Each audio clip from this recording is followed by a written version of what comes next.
Do you want to take it? It's a great question. You know what? I'm going to turn it over to our data in chief. It's funny you should ask that, because that is absolutely a conversation we've been having amongst ourselves, and I think you can anticipate that sometime in the next couple of weeks we're going to try to update the way we collect and present a lot of this information, because when we originally started publishing the daily report on new tests, we didn't have a heck of a lot of people who'd been tested. And so for all intents and purposes, every test was a new test and a first-time test. We now have a situation where there are a number of people who've been tested multiple times. Now, some of that multiple time testing was all around one particular case of COVID. But then you have a lot of other people who've been tested multiple times that has nothing to do with one particular incident. You know, they traveled 4 times out of state and chose to get tested when they got back.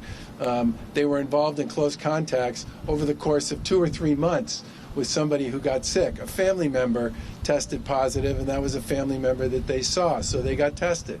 That's why you have a situation where we've done 5.2 million molecular tests, but only 2.5 million people have been tested.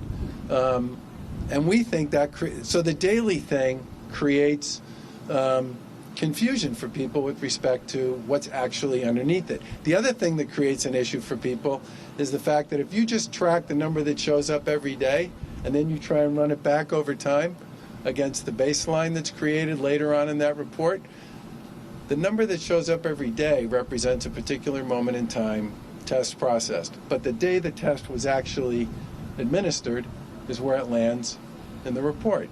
So we have some work to do now that we're dealing with really large numbers, and the possibility that somebody literally could have been tested for all the right reasons 4, 5, 6, 7, 8 times since last March.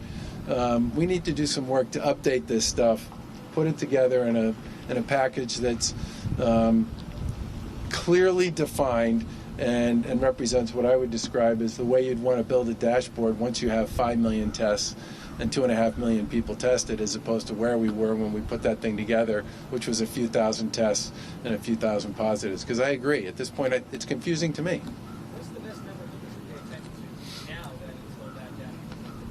The weighted average, 7-day weighted average? I think the 7-day weighted average is probably, I can tell you this, those are the numbers I pay attention to when I talk to these folks.